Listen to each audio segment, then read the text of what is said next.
Hi guys, video like பண்ணிட்டு பாருங்கள், subscribe பண்ணிட்டு பாருங்கள். வாங்க இப்போ வீடியோக்குள்ளே போகலாம். இந்த ஸ்டோரியோட ஸ்டார்டிங் சீனில் ஒரு ரூமை தான் காட்டுறாங்க. அதில் நம்ம ஹீரோயின் வந்து ஒரு பர்சன் கூட 1 night ஸ்டே பண்ணிடுறான். ஆனால் வந்து அவனோட ஃபேஸை பார்க்கவே இல்லை, அந்த கையில் உள்ள டேட்டோ தான் பார்க்குறா. அதுக்கப்புறம் தான் வந்து என்ன ஆச்சுங்கிறத காட்டுறாங்க. நம்ம ஹீரோயினை வந்து ஒருத்தங்களை கல்யாணம் பண்ணிக்கிறேன்னு சொல்லி ஏமாற்றிட்டான் போல். அந்த மன கஷ்டம் தாங்காமல் அவள் வந்து ஒரு பாரில் வந்து ட்ரிங்க்ஸ் பண்ணிகிட்டு இருக்கா. அவள் கசின்ட்ட வந்து சொல்கிறான், அவன் என்ன அவ்வளோ பெரிய அழகனா, அவனை விட்டால் ஊரில் வேறு பையனே கிடையாதா, அவன் வந்து என்னை வேணான்னு சொல்லிட்டான், அவனை விட நான் சூப்பரான ஒரு பையனை கல்யாணம் பண்ணி காட்டுறேன், என்னை ஏன்டா விட்டான்னு வந்து அவன் நினச்சி பார்த்து ஒவ்வொரு நாளும் ஃபீல் பண்ணணும்னு இவ வந்து பேசிக்கிட்டு இருக்கா. இதெல்லாம் கேட்ட அவளோட அந்த கசின் பொண்ணு சொல்றா, நீ ஒன்றும் கவலைப்படாத, இதுக்கெல்லாம் வந்து சூப்பரான ஐடியா இருக்கு, இந்த பார்ல நிறைய அழகான பசங்களாம் இருப்பாங்க, அதுல ஏதோ ஒரு பையன் கூட நீ 1 night நீ ஸ்டே பண்ணிடு, நாளைக்கு வந்து அந்த ஆளுக்கு அந்த விஷயம் தெரிஞ்சு இந்த மாதிரி ஒரு பொண்ணை வந்து மிஸ் பண்ணிட்டேமேனு அவர் ரொம்ப ஃபீல் பண்ணுவான்னு இருக்கிறதே ரொம்ப மட்டமான ஐடியாவை நம்ம ஹீரோயினுக்கு அவ கொடுக்குறான். கேட்குற நிலைமையில நம்ம ஹீரோயின் இல்லை, அங்கே ஒரு பார் பையனை கூப்பிட்டு, தம்பி விஸ்கி எடுத்துட்டு வாடா அப்படின்னு கேட்டோன்னு ஓகே மேடம் சொல்லிட்டு அவனும் போயிடுறான். இதெல்லாம் பார்த்த அந்த கசின் பொண்ணு, போதும் போதும் இதுக்கு மேலாம் குடிக்காது, இதுக்கு மேலாம் குடிச்சா நீ ரொம்ப மட்டையாயிடுவ, இதெல்லாம் சரி வராது, நீ கிளம்புன்னு சொல்றா. ஆனா அவ வந்து இருக்கலே ரொம்ப மோசமா மனசுல நினைச்சிட்டு இருக்கா, நீ வந்து இப்படி மட்டையாயிட்டினா நான் என்ன பண்றது, என்னோட பிளானெல்லாம் நான் எப்படி சக்சஸ் பண்ணுவேன்னு நினைச்சிட்டு இருக்கா. பார்த்துக்கங்க, நிஜத்துலேயும் சரி சீரியல்லையும் சரி, நம்ம நல்லா இருந்தால் நம்ம சொந்தக்காரவங்களுக்கு பிடிக்காது போல், அதுதான் எல்லாத்துலேயும் நடந்துட்டுருக்கு. ஹீரோயினையும் அவன் என்ன பண்ணுறா, போய் அந்த ரூமில் போய் விட்டுடுறா. ஆனால் நம்ம ஹீரோயின் வந்து கண்ணு எது மூக்கு எதுன்னு தெரியாத அளவுக்கு குடிச்சு வச்சிருக்காளா, அவளுக்கு எந்த ரூமுக்கு போகிறேன்னு தெரியாமல் ரூம் மாறி வேற ஒரு ரூமுக்கு போயிடுறான். அங்கே போய் நின்றுக்கிட்டு, கதவை திறடா, எவ்வளோ நேரம்டா வெளியே நிற்கிறது, கொஞ்சம் கூட மரியாதை இல்லாமல் இப்படி கதவை சாத்தி வச்சிருக்க, உனக்குலாம் அறிவே இல்லையா, அப்படிலாம் இத்தா கத்திட்டியான்னு அவள் கொஞ்சம் கத்திட்டு இருக்கா. அப்போ வந்து ஒரு பையன் கதவை திறக்கிறான். அவனை பார்த்துட்டு, வா இவ என்ன இவ்வளோ அழகாக இருக்கா, ரொம்ப ஹேண்ட்ஸமாக இருக்கானே, இந்த மாதிரி பையனும் கூட இங்கே இருப்பாங்களா, நம்ம ஹீரோயின் பற்றி பேசிகிட்டு இருக்கா. அப்போ அவன் வந்து ஓப்பன் பண்ணோன்னு, யார் நீங்கள், உங்களுக்கு என்ன வேணும்னு கேட்டோன்னு, நீ பார்க்கறதுக்கு கொஞ்சம் நல்ல பையனாக தான் தெரியுற, ஹேண்ட்ஸமாகவும் இருக்க, உனக்கு இன்னைக்கு 1 night இந்த அமௌண்ட் போதுமா அப்படின்னு கேட்டுட்டு இருக்கா. ஆனா அவனுக்கு வந்து இது ஒண்ணுமே புரியவே இல்லை, யார் இவங்க என்னன்னு. நீ ரொம்ப அழகாத்தான் இருக்க, அதுக்காக உனக்கு என்ன என் சொத்தையை எழுதி கொடுக்க முடியாது, இந்த அமௌண்ட்டே உனக்கு ஜாஸ்தி தான், நீ வந்து எனக்கு பேலன்ஸ்லாம் ஒன்றும் கொடுக்க வேணாம், டிப்ஸா நீயே வச்சுக்கோ அப்படின்னு சொல்லிட்டு அவன் ஏதோ சொல்ல வரதுக்குள்ள அவனை டக்குன்னு எழுத்து வச்சு கிஸ் பண்ணிடுறா. இதெல்லாம் பார்த்து நம்ம ஹீரோவுக்கு ஒண்ணுமே புரியல, யார் இது என்னன்ட்டு. கிஸ் பண்ணோன்னா அப்படியே 2 பேரும் அன்னைக்கு 1 night இன்டிமேட் ஆயிடுறாங்க.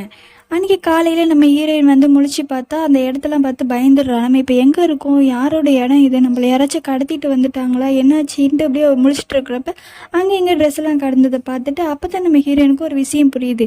அப்போ நேற்று நைட்டு நான் இந்த மாதிரி ஒரு காரியத்தை பண்ணிட்டேனே, நான் இந்த மாதிரி பண்ணியிருக்கவே கூடாதே, நான் எப்படி இதெல்லாம் செஞ்சேன், என்னை யாரும் மன்னிக்காத அளவுக்கு நான் ஒரு தப்பு பண்ணிட்டேனே. நம்ம ஹீரோயின் வெளில தெரிஞ்சால் என் மானமே போயிடுமே, எல்லாரும் என்னை பார்த்து என்ன நினைப்பாங்க. நம்ம ஹீரோயின் வந்து பயந்து போய் அப்படியே சரி இனிமே வந்து இங்கே இருந்தால் சரி வராது, நம்ம அப்படியே போயிடலான்ட்டு அவள் வந்து ரூமை விட்டு வெளில வரா. அந்த நிமிஷம் யார் பார்க்கலன்னு பார்த்தா மொத்த ப்ரெஸ் மீடியா எல்லாருமே வந்து நம்ம ஹீரோயினை வந்து பிடிச்சிடுறாங்க. உங்களோட வந்து மேரேஜ் எப்படி நின்றுச்சு, எதனால நின்றுச்சு, நீங்கள் ஏன் வந்து அந்த மேரேஜ் வேணான்னு சொன்னீங்க, நீங்கள் வந்து ஒரு நைட்டு ஒரு பையன் கூட ஸ்டே பண்ணதுனால தான் இந்த மாதிரி ஆயிடுச்சான்னு அவங்க எல்லாம் ஆளாளுக்கு ஒரு கேள்வி கேட்குறாங்க. இதெல்லாம் பார்த்து நம்ம ஹீரோயினை இப்படி மசமாக மாட்டிக்கிட்டேனே, இப்போ நான் என்ன செய்யறதுன்னு பயந்து போயிட்டு இருக்கா.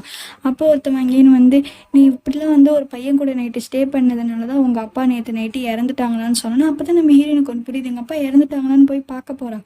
ஆனால் அவள் பார்க்க போகிற நேரத்தில் அங்கே வந்து எல்லாமே டெத்தெல்லாம் அடக்கம் பண்ணிட்டாங்க. அவங்க அப்பா கொஞ்சம் பேங்க்ராப்ட் ஆகிட்டார் போல், எல்லாத்தையும் கடன் வாங்கினதுனால அவங்க வந்து கவர்மெண்ட்டில் அவங்க வீட்டை வந்து சீல் வச்சுட்டாங்க. இதெல்லாம் பார்த்து நம்ம ஹீரோயினுக்கும் ஒன்றுமே புரியலை, என்ன ஆச்சுன்னு. அங்கே ஒரு வேலைக்கார பொண்ணு இருந்தாங்க, அவங்க வந்து சின்ன வயசுலேயே நம்ம ஹீரோயினை தான் பார்த்துட்டு இருக்காங்க. ஹீரோயினுக்கு அம்மா கிடையாது. அப்போ அவங்க கேட்குறாங்க, நீ வந்துட்டியாம்மா, நான் எவ்வளோ சொன்னேன் அப்பா டெத்து அடக்கம் பண்ண வேணாம் உன்கிட்ட காட்டணும்னு, ஆனால் இவன் யாருமே கேட்காம அடக்கம் பண்ணிட்டாங்க, நான் என்ன பண்ணுறதுன்னு எனக்கு தெரியலம்மான்னு அவங்க சொல்கிறாங்க. இவளுக்கு வந்து ஒன்றும் புரியல, சரி கவலைப்படாதீங்க விடுங்க. அப்போ அவங்க கேட்குறாங்க, இப்போ நம்ம என்ன பண்ண போகிறோம், எங்கே போகிறோன்னு ஒன்று ஒன்றா அவங்க கேட்டுட்ருக்காங்க. எனக்கும் தெரியல, நம்ம ஏதாவது பண்ணலான்னு சொல்லிட்டு நம்ம ஹீரோயினும் யோசிச்சுட்டு இருக்கா. அந்த நிமிஷம் வேறு வழி இல்லாமல் இந்த ஊர்லேயே நம்ம இருக்க வேணாம், நம்ம வேறு எங்கேயாவது ஒரு ஊருக்கு போயிடுவோம், கொஞ்ச நாள் கழித்து நம்ம இங்கே வரலாம் அப்படின்னு அந்த அம்மா கிட்ட சொன்னோன்னு அவங்களுக்கும் இதுதான் வந்து சரியா படுது. 2 பேர் வந்து ஊரை விட்டே போயிடுறாங்க. 5 years கழிச்சு தான் காட்டுறாங்க. நம்ம ஹீரோயினுக்கு ஒரு பேபி இருக்கு. நம்ம ஹீரோயின் அப்புறம் அந்த மெய்டு பிள்ளை 3 பேரும் வந்து ரயில்வே ஸ்டேஷன்ல வந்துட்டு இருக்காங்க. அவங்களுக்கு இந்த இடத்தெல்லாம் பார்க்க ரொம்ப புதுசா இருக்கு. அப்ப வந்து நம்ம ஹீரோயின் மேல ஒரு ஆள் வந்து இடிச்சிடுறாரு. அதை பத்தி நம்ம ஹீரோயின் வந்து, டே என்னடா கண்ணு என்ன கழட்டி வச்சுட்டு வந்துட்டியா, இப்படி வந்து மோதுறன்னு கேட்டோன்னு அந்த அம்மா வந்து, சரி விடுமா எதுவும் சொல்லாத அப்படின்னு சொல்றாங்க. சொல்றாங்க. அவங்க சொல்லிட்டு திரும்புறதுக்குள்ள அவங்க மேல ஒரு ஆள் வந்து மோதிடுறாங்க. இதை பார்த்து அவங்க என்ன தாண்டி நினைச்சிட்டு இருக்கீங்க, ஆளுக்கு ஒவ்வொருத்தங்களும் வந்து இடிச்சிட்டு இருக்கீங்க, இப்பதான் ஊருக்கு புதுசா வந்திருக்கோன்னு தெரிஞ்சுக்கிட்டே இப்பெல்லாம் பண்றீங்களான்னு இவங்க கோவப்பட்டு கத்துறாங்க. இதெல்லாம் பார்த்தா சரி வாங்க நம்ம போலான்ட்டு அவன் நம்ம ஹீரோயின் வந்து கூட்டிட்டு போயிடுறா. அந்த நிமிஷம் வந்து ஒரு கார் ஒன்று வருது. அந்த காரை பார்த்தவங்க அவங்க வந்து ஏன் இந்த கார் வந்து வீட்டு கார் தானே, அப்ப லீன் வந்து உன்னை மறக்கலையா, இன்னமும் வந்து உன்னை பத்தி தான் நினைச்சிட்டு இருக்காங்களா, உங்க ரிலேஷன்ஷிப் நினைச்சு அவர் ரொம்ப வருத்தப்பட்டுட்டு இருக்காரா, நீ அவர் உங்க மேல எவ்வளவு பாசமா இருக்காரு, அதனாலதான் வந்து உங்களை அழைக்க இந்த கார் வந்திருக்குன்னு இந்த அம்மா வந்து ரொம்ப நம்ம ஹீரோயின்ட்ட பேசிட்டு இருக்காங்க. அப்போ வந்து ஒரு பாடி கார்டு 2 பேர் இறங்கி வந்து வெல்கம் சொன்னோன்னே இவங்களுக்கு ரொம்ப ஹாப்பி ஆயிடுது. இவங்க ஹீரோயின் அப்படியே ஷாக் ஆகி நிற்கிறா. இதெல்லாம் வந்து நடக்காது, இது எப்படி நடந்திருக்கும், இது என்னன்னே புரியலையே நான் யோசிச்சுட்டு இருக்கிறப்ப அவங்க வந்து வாங்க மேடம், சார் வந்து உங்களுக்காக தான் காரை அனுப்பியிருக்காங்க, நம்ம போய் அந்த காரில் ஏறலான்னு அந்த மேடை சொன்னோன்னே இந்த அம்மாவும் தம்பி எங்களுக்காக தானே வந்திருக்க, நான் இந்த வந்துட்டேன்ப்பான்னு சொல்லிட்டு இவங்க போய் பேச போறாங்க. ஏச்சி அந்தான பொடி கிளவி, உனக்காகலாம் ஒன்று இந்த கார் வரலன்னு அவனுங்க வந்து அந்த அம்மாவை வந்து போய் தள்ளி விட்டுறானுங்க. அதுக்கப்புறம் பார்த்தா தான் யார் தெரியுமா வர, அந்த பார்ல வந்து நம்ம ஹீரோயினுக்கு தப்பா ஏதாவது சொன்னாலே அந்த கசின் பொண்ணு அவ தான் வராளே. நம்ம ஹீரோயினுக்கு ரொம்ப ஷாக்கிங்கா இருக்கு. இவ எப்படி இவன் லீன்னு வந்து இவ தான் கல்யாணம் பண்ணியிருக்காளோ அப்படின்னு நினைச்சிட்டு இவ ரொம்ப அப்படியே ஷாக் ஆயிட்டா. அப்ப அன்னைக்கு வந்து அவ இவனை கல்யாணம் பண்ணதான் அவ்வளவு பெரிய பிளான் பண்ணியிருக்கா போல, நம்மளுக்கே இப்பதான் தெரியுது. மேடம் இவ வந்து லின்னை தான் கல்யாணம் பண்ணியிருக்காளா, எவ்வளவு பெரிய பிளான் பண்ணி இவ கல்யாணம் பண்ணானே தெரியலேன்னு இவங்களும் பேசிட்டு இருக்காங்க.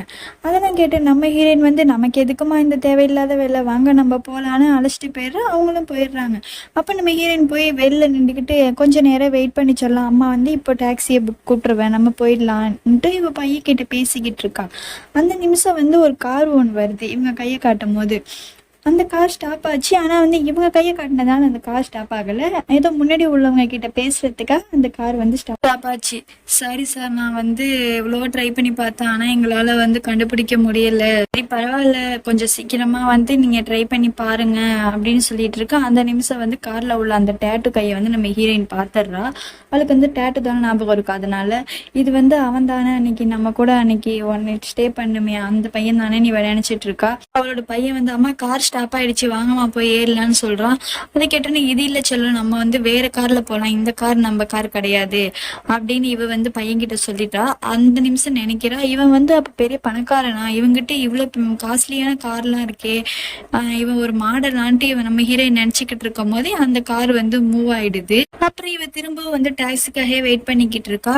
இப்பதான் வந்து நம்ம ஹீரோ கார்ல போகும்போதே யோசிச்சுட்டு இருக்கான், இது வந்து அந்த பொண்ணு தானே, நம்ம வந்து 5 வருஷத்துக்கு முன்னாடி பார்த்தோமே அந்த பொண்ணாதான் இருக்கும், ஆனா வந்து கையில ஒரு புள்ள இருக்கேன், அந்த புள்ள யாரோடது, அப்ப அவ இந்த பொண்ணு கிடையாதான்னு இவன் ரொம்ப கன்ஃபியூஸ்ல யோசிச்சுட்டே போறான். கட் பண்ணா நம்ம ஹீரோட பிள்ளைய வந்து அவ ஸ்கூலுக்கு அனுப்பி விடுறதுக்கு நிக்கிறான். அவன் வந்து அம்மா நான் ஸ்கூல் போயிட்டு வரேன்னு சொல்லும் போது சரி செல்லம் பார்த்து போயிட்டு வா, மிஸ் சொல்றது கேட்கணும், நல்லா படிக்கணும்லாம் சொல்லி பையனை அனுப்பி விட்டுறா. நம்ம ஹீரோயினுக்கு வந்து ஒரு கால் வருது, மேடம் இந்த மாதிரி ஒரு ஜாப் வேகன்சி இருக்கு, நீங்க வரீங்களான்னு கேட்டோன்னா நம்ம ஹீரோயினுக்கு வந்து ரொம்ப ஹாப்பியா இருக்கு. நிஜமாவா வேகன்சி இருக்கா, நான் கண்டிப்பா வரேன், இன்னைக்கு மதியானமே வரேன், கண்டிப்பா எனக்கு வேலை கிடைக்கலன்னு இவ ரொம்ப எக்ஸைட்மெண்ட்டா பேசிக்கிட்டு இருக்கா. இன்னைக்கு வந்துடலாம் மேடம் நீங்கன்னு சொல்றாங்க. இதெல்லாம் கேட்டு நம்ம ஹீரோயின் வந்து அந்த மேரிட சொல்றான், அம்மா எனக்கு இந்த மாதிரி அந்த கம்பெனிலேயே எனக்கு வேலை கிடைச்சிருச்சு, என்னை வந்து இன்னைக்கு வேலைக்கு வர சொன்னாங்க அப்படிங்கிறாங்க. அதுக்கு அவங்க நீ என்ன கொஞ்சம் நெஞ்ச ரெசிமாடி அனுப்பியிருக்க, நீ அனுப்பின ரெசிமா பார்த்தே அந்த ஆள் வேலை கொடுத்துருப்பான், இதுக்கு மேலே தாங்காதுன்ட்டு அவங்களுக்கு கொஞ்சம் கலாய்ச்சி விட்டுறாங்க. அவளுக்கு வந்து ரொம்ப சந்தோஷமா இருக்கு. சரி வாங்கம்மா நான் இப்பயே வந்து போய் கிளம்புவோம், அப்பதான் நான் ஈவினிங் மதியானம் வந்து போக முடியும்னு சொல்லிட்டு இவளும் போறா. சரி வா சீக்கிரம் நம்ம போகலான்னு இவங்களும் அழைச்சிட்டு போயிடுறாங்க. கட் பண்ணா நம்ம ஹீரோயின் வந்து அந்த ஆஃபீஸ்க்கு வந்துடுற வேலைக்கு.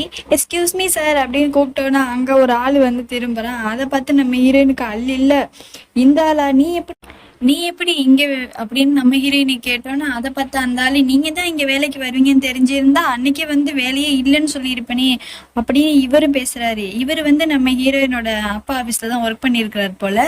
அது வந்து ஏதோ அங்க கோல்மால் பண்ணி இங்க வந்துட்டாரு, அதனால வந்து அவங்கள அனுப்பிட்டாங்க. அதெல்லாம் வந்து நம்ம ஹீரோயின் வந்து உனக்கு வந்து வேலைலாம் ஒன்று போட்டே கொடுத்துருக்கவே கூடாது, நீ எவ்வளவு மட்டமானவன், உனக்கு போய் இந்த ஆஃபீஸ்ல வேலை கொடுத்துருக்காங்க, எங்க கம்பெனில வேலை பார்த்த வரைக்கும் நீ என்னென்ன தில்லுமுல்லாம் வேலை பார்த்த அப்படின்னு சொல்லும் போது அந்த ஆளுக்கு பெரிய வேலை கொடுத்தீங்க, என்ன பொங்கலை புளிய தெரியும் தானே கொடுத்தீங்க, பெரிய கம்பெனி சொல்லிக்கிட்டே இருக்கீங்கன்னு இவர் கொஞ்சம் பேசினோன்னு, நீலாம் திருந்தவே மாட்டேன், உனக்கு வந்து இன்னும் வந்து பட்டா தான் தெரியும், நீ இந்த கம்பெனியில் இருக்குன்னு தெரிஞ்சுட்டா நான் இந்த கம்பெனிக்கே வந்திருக்கவே மாட்டேன்னு சொன்னேன்னு.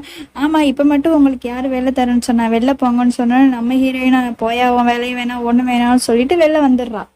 அப்ப அந்த ஆள் வந்து அவகிட்ட, நான் வேணா உனக்கு ஒரு ஆஃபர் போட்டு தரேன், அதுக்கு நீ எனக்கு ஒண்ணு பண்ணணும், நீ இன்னைக்கு 1 நைட் என் கூட ஸ்டே பண்ணினா உனக்கு நான் ஆஃபர் போட்டு தருவேன்னு இவள்கிட்ட வந்து அந்த ஆளு சொன்னோன்னு அவளுக்கு இன்னும் கோபம் ஆயிடுது. அப்படிலாம் ஒண்ணு எனக்கு இந்த வேலை வாங்கணுங்கிற எந்த அவசியமும் கிடையாது, உன் வேலையே எனக்கு தேவையில்லைன்னு சொல்லிட்டு நம்ம ஹீரோயின் வந்து வெளில போயிடுறா. அப்போ வந்து நம்ம ஹீரோயினுக்கு அந்த மெய்டு தான் கால் பண்றாங்க, இந்த மாதிரி கிண்டர் கார்டன் கால் பண்ணாங்கம்மா, தம்பிக்கு வந்து இந்த வீக்குள்ள 60,000 ரூபாய் கட்டணும்னு சொல்லி அவங்க பிரின்சிபால் சொல்றாங்க, என்ன பண்றதுன்னு எனக்கு தெரியல, நீங்க வந்து இப்போ உங்க கம்பெனில அட்வான்ஸா கொஞ்சம் பண்ண நீங்க ஏதாவது கேட்க முடியுமா, ஏற்பாடு பண்றீங்களான்னு அந்த அம்மா வந்து கேட்டோம். நம்ம ஹீரோயினுக்கு, நான் எப்படி இப்பதான் போய் சேர்ந்திருக்கேன், அதுக்குள்ள நான் எப்படி பணம் கேட்க முடியும், சரி நான் ஏதாவது பணத்துக்கு முயற்சி பண்றேன், நீங்க ஒன்றும் கவலைப்படாதீங்க அப்படின்னு சொல்லிட்டு நம்ம ஹீரோயின் வந்து ஃபோனை வச்சிரு. நம்ம ஹீரோயின் வந்து ஆஃபீஸ்க்கு வந்துடுறா. அங்கே உள்ளவங்க வந்து சொல்கிறாங்க, இன்றைக்கி தான் நீங்கள் புதுசாக ஜாயின் பண்ணியிருக்கீங்க, நீங்கள் தான் எங்களுக்கு வந்து பார்ட்டி வைக்கணும், இன்றைக்கி ஃபுல்லாக ட்ரீட்டும் உங்களோட தான் சொல்லும் போது நம்ம ஹீரோயின் தான் அமௌண்ட்டு கிடையாதுல்ல, அவள் வந்து எதுவுமே சொல்லாமல் அமைதியாக இருக்கா. இதை பார்த்து இன்னொரு பொண்ணு வந்து, நீங்கள் இப்படி அமைதியாக இருக்கிறது எங்களெல்லாம் அவமானப்படுத்துகிற மாதிரி இருக்குது, உங்களால் வைக்க முடியுமா முடியாதான்னு கேட்கும்போது, இல்லை அப்படிலாம் கிடையாது, நான் ட்ரீட் வைக்கிறேன், இன்றைக்கி ஃபுல் ட்ரீட்டுமே என்னோட தான் அப்படின்னு நம்ம ஹீரோயின் சொல்கிறா. அப்போ அதுக்கு அந்த பொண்ணு வந்து, ஓகே நைட்டு வந்து நம்ம ட்ரீட்டெல்லாம் வச்சுக்கலாம், இப்போ வாங்க நம்ம போய் ஒர்க்கை பார்ப்போம்னு சொல்லிட்டு எல்லாரும் கிளம்பி ஒர்க் நடக்கிற இடத்துக்கு போகிறாங்க. எல்லாம் வந்து லிஃப்ட்டில் போய் ஏறிடுறாங்க. நம்ம ஹீரோயின் வந்து போகிறதுக்குள்ளே லிஃப்ட் வந்து க்ளோஸ் ஆகிடுது. அந்த நேரம் பார்த்து நம்ம ஹீரோயினுக்கு என்ன பண்ணுறதுன்னு தெரியாமல் வேறு ஒரு லிஃப்ட்டில் ஏறிடுறான். அது வந்து சிஓ மட்டும் போகிற லிஃப்ட் போல். அப்போ அங்கே போனோடனே அவருடைய அசிஸ்டண்ட் வந்து, இதெல்லாம் வந்து எம்ப்ளாயி வேறு லிஃப்ட்டு கிடையாது, நீங்கள் வந்து வேறு லிஃப்ட்டில் வாங்கன்னு வெளில போக சொல்கிறாங்க. அதை பார்த்து அவரோட அந்த பஸ் வந்து, இல்லை இருக்கட்டும் போக சொல்ல வேணான்னு சொன்னதுக்கப்புறம் நம்ம ஹீரோயினு வேறு வழியே தெரியாமல் அங்கேயே இருக்கா. ஆனால் வந்து அவளுக்கு அங்கே இருக்க ரொம்ப பயமாக இருக்குது, இது எப்போ இந்த லிஃப்ட்டு வந்து போகும், சீக்கிரம் போனால் நல்லா இருக்குமே, இப்படி வந்து நான் மாட்டிக்கிட்டேன்னு, இவன் தான் பாஸா பார்க்க சிடுமுஜி மாதிரி இருக்கானே, என்னெல்லாம் பாடுபடுத்த போகிறானோ தெரிலன்ட்டு நம்ம ஹீரோயின் ரொம்ப பயந்து போயிட்டுருக்கா. நிமிஷம் லிஃப்ட்டு வந்து ஓப்பன் ஆகிடுச்சு. அதை பார்த்து நம்ம ஹீரோயின் வந்து, விட்டா போதுண்டா கைப்பிள்ளைங்கிற அளவுக்கு நம்ம ஹீரோயின் ஓடுறா. ஆனால் போய் கீழே விழுந்துடுறா. இது வந்து அவளுக்கு ரொம்ப அசிங்கமாக போயிடுது. அப்போ வந்து அந்த பாஸ் வந்து அவன் அசிஸ்டண்ட்டு கூட போகிறான். ஆனால் அவன் வந்து அதை பெருசாக எதுவும் கண்டுக்கவே இல்லை, சொல்கிற மாதிரி சரியான சிடுமுஞ்சி தான் போல இவன். அப்போ வந்து பார்ட்டி வந்து ஸ்டார்ட் ஆகிடுது. நம்ம ஹீரோயின் தான் ட்ரீட் தரேன்னு சொல்லியிருக்காள் எல்லாருக்கும். அங்கே வந்து ட்ரீட் நடக்குது. ஆனால் எல்லாமே வந்து அந்த ஆள் ரொம்ப காஸ்ட்லியான ட்ரிங்க்ஸாகவே வாங்கி வச்சுட்டான். பெரிய ஹோட்டலுக்கு அழைச்சிட்டு போய் நல்ல ட்ரீட்டு கொடுக்கணும்னு சொல்லி நம்ம ஹீரோயின் காசெல்லாம் போடுங்க. அங்கே உள்ளவங்க வந்து, இது ரொம்ப காஸ்ட்லியான ட்ரிங்க்ஸாக இருக்கே, இதை எப்படி இவங்களால செய்ய முடிச்சுன்னு கேட்குறதுக்கு, இவங்களை நீ யாருன்னு நினச்ச, அவ்வளோ பெரிய பணக்காரங்களோட ஒரே பொண்ணு, இவங்க நினச்சா வந்து இந்த ஹோட்டலையே வாங்கலாம், சும்மா சாதா ட்ரிங்க்ஸை குடிக்கிறதுல அவங்களுக்கு என்ன பெரிய இதாக இருக்க போது. அங்கே வந்து எல்லாருக்கும் ரொம்ப ஆச்சரியம், அப்படியே சொல்கிறீங்க இவங்க அவ்வளோ பெரிய பணக்காரவங்களும் அப்படியே இவங்க வேலைக்கெல்லாம் வந்திருக்காங்கன்னு கேட்கும்போது, அதெல்லாம் சும்மா தான் வந்திருக்காங்க, டைம் பாஸ் போகணுன்ட்டுக்காக வந்திருக்காங்க, இல்லைனா வந்திருக்க மாட்டாங்கன்னு இந்த ஆள் வந்து நல்லா ஏற்றி விட நம்ம ஹீரோயினுக்கு வந்து எதுவுமே சொல்ல முடியல. அப்போ ஒருத்தி வந்து பில்டிங்லேன்னு குதிச்சாங்களே அவங்களோட பொண்ணா இவங்க, ஏதோ வந்து ஒரு பையன் கூட பாரில் இருந்ததுனால கூட இறந்ததாக பேசுகிறாங்க அப்படின்னு சொல்லிட்டு நம்ம ஹீரோயின் வந்து ரொம்ப அசிங்கப்படுத்துகிறாங்க. அப்போ அந்த ஆள் வந்து, ஆமாம்மா அதே பொண்ணு தான், ஆனால் வந்து நல்ல பணக்கார பொண்ணு, என்ன வேணாலும் வந்து வாங்கி தருவாங்க, அதான் சொல்கிறேன்னே, நீங்கள் என்ன வேணாலும் கேளுங்க வாங்கி கொடுப்பாங்கன்னு இவர் வந்து தேவையில்லாதெல்லாம் பேசிகிட்டு இருக்காரு. இதெல்லாம் பார்த்து நம்ம ஹீரோயினுக்கு வந்து ரொம்ப கஷ்டமாக இருக்குது. அவகிட்ட எல்லாம் கேட்கும் போது நம்ம ஹீரோயினாக எதுவும் சொல்லாமல் எந்திரிச்சு வெளில போயிடுறா. அப்போ வந்து நம்ம ஹீரோயின் பின்னாடி அந்த மேனேஜரும் போயிடுறான். அவன் போய் சொல்கிறான், இப்போ வந்து உனக்கு தப்பிக்க வேறு வழியே கிடையாது, நான் வந்து எல்லாமே வந்து ரொம்ப காஸ்ட்லியான ட்ரிங்க்ஸாக தான் ஆர்டர் பண்ணியிருக்கேன், அது வந்து பல்லாயிரக்கணக்கான அமௌண்ட்டு வரும், நீ எப்படி அதெல்லாம் வந்து கட்ட போகிற, நான் ஒரு ஐடியா உனக்கு தரேன், 1 நைட்டு வந்து என் கூட இன்றைக்கி நீ ஸ்டே பண்ணினா உனக்கு வந்து எல்லா கடனையும் நானே அடைச்சிடுவேன், நீ என் கூட கடைசி வரைக்கும் இருந்தாலும் ஒன்றும் பிரச்சனை கிடையாது, உன்கிட்ட வந்து அமௌண்ட் இல்லைன்னு தெரிஞ்சு தான் நான் இந்த மாதிரிலாம் வேலை பண்ணினேன், இப்போ வந்து உனக்கு தப்பிக்கிறதுக்கு வேறு ஆப்ஷனே கிடையாது, நீ நான் சொல்கிறத கேட்டு தான் ஆகணும் அப்படின்னு இந்த ஆள் பேசினோன்னு நம்ம ஹீரோயினுக்கு வந்து கோவம் வந்துருச்சு. எவ்வளோ தைரியம் இருந்தால் நீ என்கிட்ட இந்த மாதிரி பேசுவேன், இந்த மாதிரி பேசுனதுனாலே உன்னை வந்து நான் உள்ளே தள்ளிடுவேன்னு சொல்லிட்டு நம்ம ஹீரோயின் வந்து அந்த ஆளை ஓங்கி ஒரு செவிட்லேயே ஒன்று கொடுத்துட்றா. நீ என் மேலேயே கையை வச்சிட்டில்ல, உன்னை வந்து நான் சும்மாவே விட மாட்டேன். உன்னை என்ன பண்ணுற பாரு, உனக்கு எப்படி அந்த வேலை கிடைக்குது, நீ எப்படி அந்த ஆஃபீஸ்க்குள்ளே வரங்கிறதையும் நான் பார்க்கத்தான் போகிறேன். என் மேலே நீ கையை வச்சுட்டு நீ வந்து நல்லா இருந்துருவியா, உன்னை நான் சும்மாவே விட மாட்டேன். நீ இந்த ஆள் கத்துறான், அதெல்லாம் நம்ம ஹீரோயின் காதில் வாங்காமல் போயிடுறா. நம்ம ஹீரோயின் நினைக்கிறா, நான் என்ன பண்ணுறது, எனக்கு இந்த வேலையை விட்டால் வேறு வேலையே இல்லையே, நான் வேறு எங்கே போய் வேலை தேடுவேன். ஆனால் இந்த ஆள் இந்த மாதிரி ஒரு வார்த்தையை சொல்கிறானே, இங்கே வந்து இருக்கவும் முடியாது என்னால் நினச்சிட்டு இருக்கிற நேரத்தில் அந்த டேட்டு போட்ட ஆள் போகிறான். இதோட இந்த எபிசோட் முடியுது. உங்களுக்கு இந்த வீடியோ பிடிச்சிருந்தா லைக் பண்ணுங்கள், ஷேர் பண்ணுங்கள், கமெண்ட் பண்ணுங்கள். அப்படியே நம்மளோட சேனல் சப்ஸ்கிரைப் பண்ணிவிடுங்க. நெக்ஸ்ட் பார்ட் நாளைக்கு பார்க்கலாம். தேங்க்ஸ் ஃபார் வாட்சிங் அவர் வீடியோ. Bye bye.